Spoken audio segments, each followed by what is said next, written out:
So how do you build rapport? How do you establish yourself as a person of credibility enough for someone else to say, okay, I will listen to what you have to say?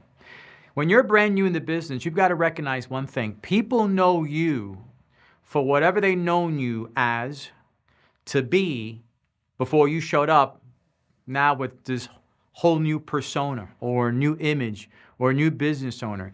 If they've known you to be a serious person, and now you're going to present yourself as a lighthearted individual, it's probably not going to work. If you are a lighthearted person lacking credibility, and now you're presenting yourself as this financial professional, this business owner, well, that may not work because people will remember who you are the day before when you spoke to them or when you emailed them or sent them some silly text message. So you have to understand that whether people know you before or whether they're getting to know you again, maybe it's been a while since you spoke to someone, or a fresh, brand new relationship that you're building, someone you just had a conversation with and now you are following up with that person, it's important to understand how do you build rapport in order for them to continue to give you what you want, which is a degree of credibility. Building rapport yields to credibility. When people believe in what you are saying and believe in what you are doing, it's the best way for you to build rapport. Now, why is that important? Because once rapport is built and developed and nourished and cultivated, it's quicker for them to follow you. There's less resistance for them to follow your lead. And that lead may be an invitation to a presentation, an invitation to the office, invitation to a Zoom. The person who lacks rapport is often going to be challenged when they make an invitation to do something else, right? Now think about that. How often do you accept an invitation from someone that you don't find very credible, from someone that you don't have a strong rapport with? You're going to backpedal. You're going to ask more questions than you need to. Why? Because the person who is making the invitation oftentimes lacks the rapport, the credibility, the validation that you need to experience, you need to have in order for you to say okay to them. Well, guess what? The same thing is happening to you, but in reverse.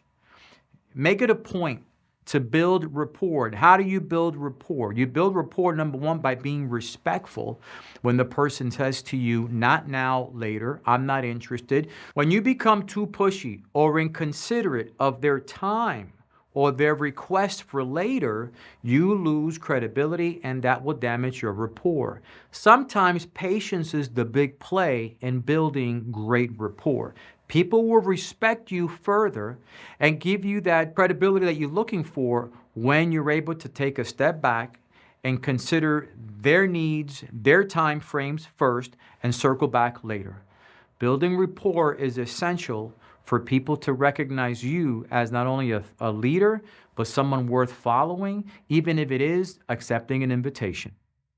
Work on rapport and you'll find a smoother process in getting more people to follow your lead. How do you build rapport? We've established it's important, right? But how do you build rapport? Well, building rapport is really a skill that you have to develop, but it's not as difficult as you might think that it is. In fact, you probably are on the receiving side of someone building rapport with you and you don't even know it.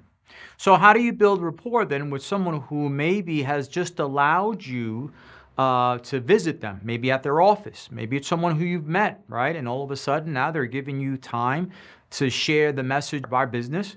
How do you build rapport so that person doesn't see you as the individual trying to sell them something, trying to recruit them into something, right? Because that's what they're thinking. If you're oblivious to that, that's what they're thinking. You build rapport by finding something that you both are in like-mindedness with. So you're at someone's home and you realize that, hey, they love football. Well, you may or may not love football, so if you're not a big football fan, don't get involved in the conversation about football. Don't build rapport in a fake, disingenuous way. Find something in that home that you know that you like, that you can speak about authentically, and then make the connection. You might be a single mom. Well, guess what kind of rapport you could build with another single mom? It's a powerful way to build rapport when people can relate to each other. I'm into fitness. The first thing I talk about when I meet with somebody who's fit is fitness. I talk about where do you work out and what vitamins do you take, and we start to build rapport on that level. Sometimes if they have great hair, I don't go there. I just don't even talk about it, right? But if they have no hair, we're bonding. So find reasons that you can go beyond the purpose of why you're having that initial conversation. If you dive right into the greatness and the goodness of Wealth Wave and what we do, boy, you're missing a major component. And that component is they got to like you before they do anything with you. And they will like you if they feel that you are like-minded people like each other. And that's how you build rapport. I hope that helps.